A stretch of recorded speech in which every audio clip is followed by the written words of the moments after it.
peza que vamos a entregar dice: por bo é xeneroso. Que iso é o que dicía Cabanillas ao final do poema adicado a Castelán. Está no hino galego. Exactamente. Pero dice: por bo é xeneroso. É que, curiosamente, no nicho do meu pai tamén lle puxen o mismo: por bo é xeneroso. Entonces, aquí o cronista oficial de Viveiro lle vai entregar a peza un diploma, non lle puñamos marco, pero aquí temos que pensar en un marco.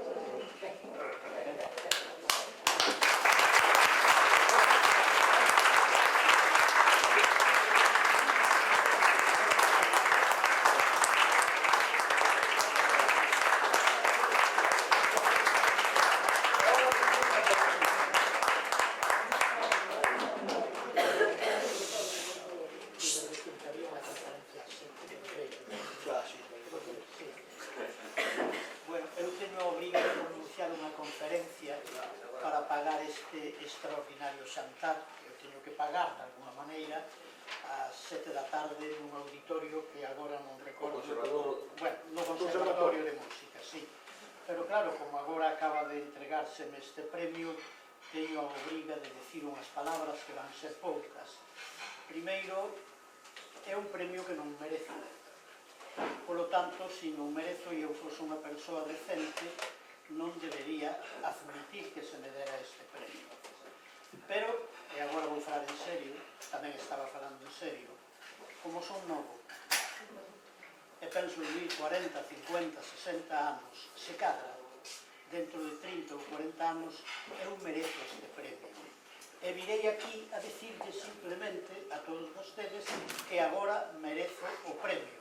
Por lo tanto, eu creo que non é un premio que eu fixen durante 87 anos, 3 meses e 3 semanas, que é a miña vida neste momento, senón que é o premio para ver se a partir de agora fago algo útil.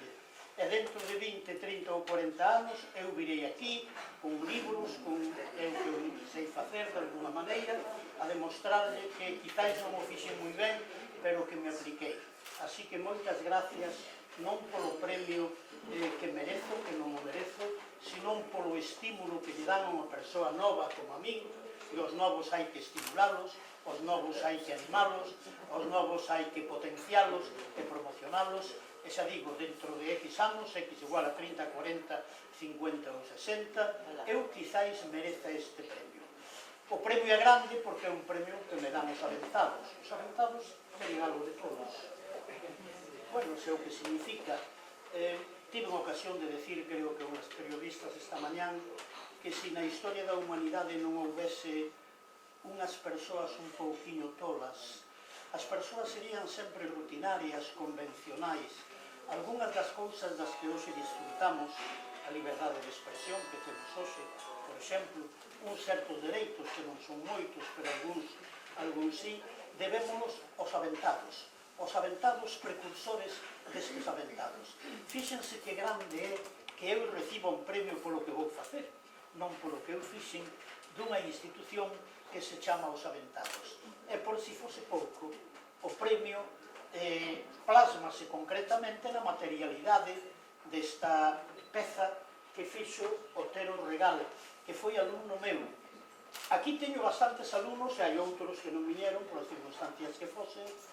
E iso quer decir que eu, que teño a idea de que non fui un gran profesor, porque estaba estreándome como profesor, eu quizáis fui un brillante alumno na Facultade de Filosofía e Letras da Universidade de Madrid, un brillante opositor, pero ninguén me explicou como tiña que ensinar.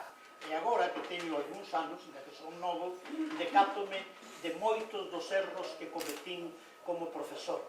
Pero algunha cousa non debeu de ser errónea cando aínda hai alumnos tan agradecidos que son capaces de inmortalizarme cunha peza como esta.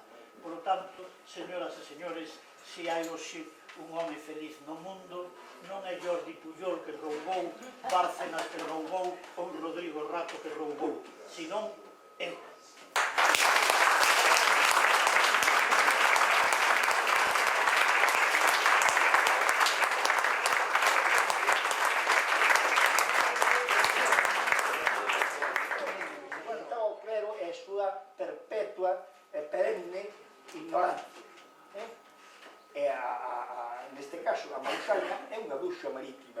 de alguna forma, pois tamén encarna a trancas e barrancas, loitando con tiros e troianos, e está realizando unha gran labor. E por eso, e por ser boa e xenerosa, Don Xesús, atorgámoslle o premio arriba.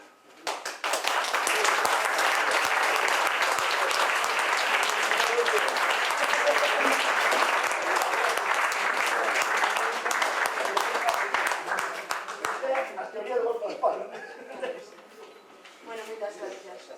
Realmente este premio non é meu, non? É de todos vostedes e de toda a sociedade, porque é o único que fago cumprir a miña obrigación.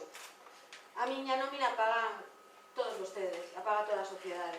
E como funcionaria pública, o único que teño é que traballar os 365 días para que esos museos sean realmente museos para todas e todos, entre todas e todos.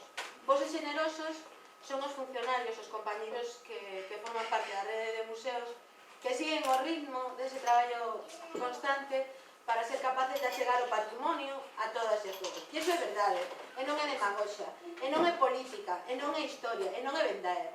É unha obligación. Non regalamos nada co servicio, non facemos nada excepcional. E hai que traballar, porque podemos ser críticos ou criticós, podemos decir que mal está o mundo, pero que facemos cada un de nós por cambiálo? É a única pregunta que facemos cada día cando te levantas. Penso en o pai a miña nai que costaba pagar os seus impostos para que xente como a mí tuvera unha menina. E iso realmente, incluso momentos jorobados, fai que te sigas levantando. Estou encantada de que seña unha asociación a que nos dé este premio. Digo nos dé, porque aí no fondo estamos artífices de que este Museo do Mar teña eses 20.000 e pico de visitantes e de que o día a día, porque os museos non é unha efeméride, non é un día, é os 365 días que esos museos están abertos. E están aí as miñas compañeiras e compañeros para que vos pido un aplauso.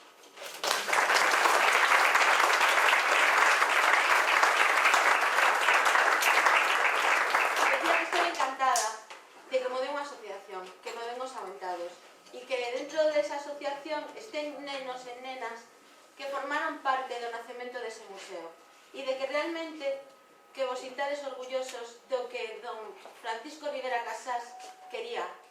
E todos eses 34 nenos e tamén as nenas, todos os que formaron parte da comunidade de San Ciprián, que fixeron posible a realidade do museo máis grande de Galicia, porque os museos non son por o tamaño deles. Os museos son contenedores de emocións. É igual que seña un museo que teña 7.000 metros ou que seña inmenso, si dentro non hai almas. E ese museo alberga toda a alma da Mariña. É Mar de Lugo, o Museo do Mar de San Cibrao. Entón, recibir un premio e recibirlo da man dunha asociación, dinos que realmente o premio é para aqueles que fixeron realidade que ese museo nacera. E é simplemente unha herdanza e unha obligación. Gracias.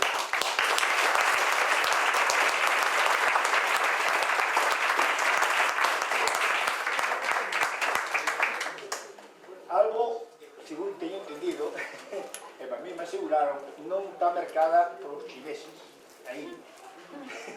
Digo da Inda,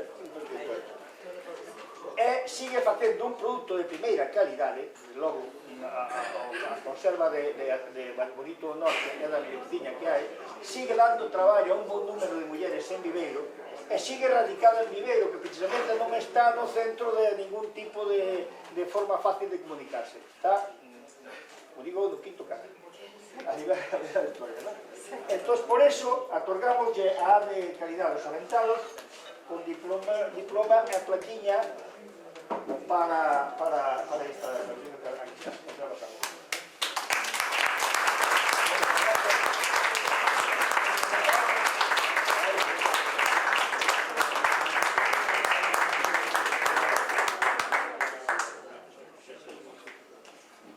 Despois, outra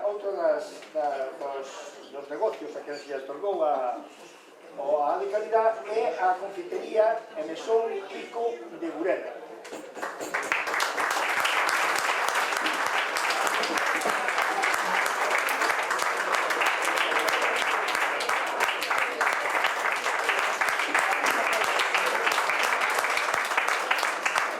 Por a calidad dos produtos que elaboran na confitería e por a atención ao público, por esa esa especie de currículum vitae que teñen os negocios familiares de todo o bon facer a largo da súa existencia, non?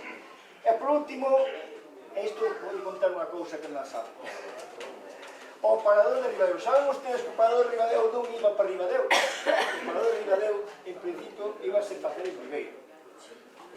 Que non construía.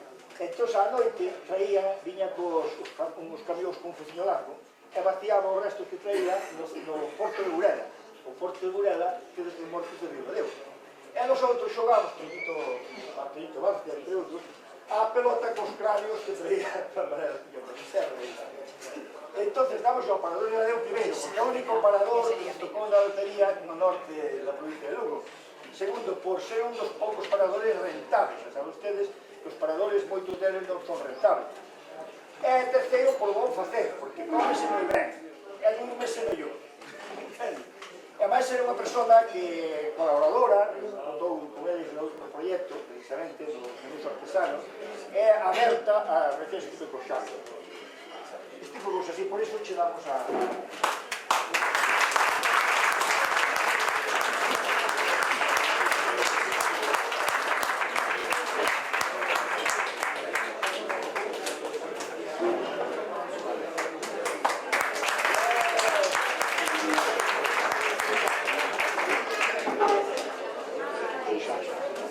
Bueno, os vamos a acabar, pero vou a repetir unha cousa. Se queren saber algo máis sobre Xorxo Montero, ten unha biografía aquí, 10 euros, e 2 libros, cada un 10 euros.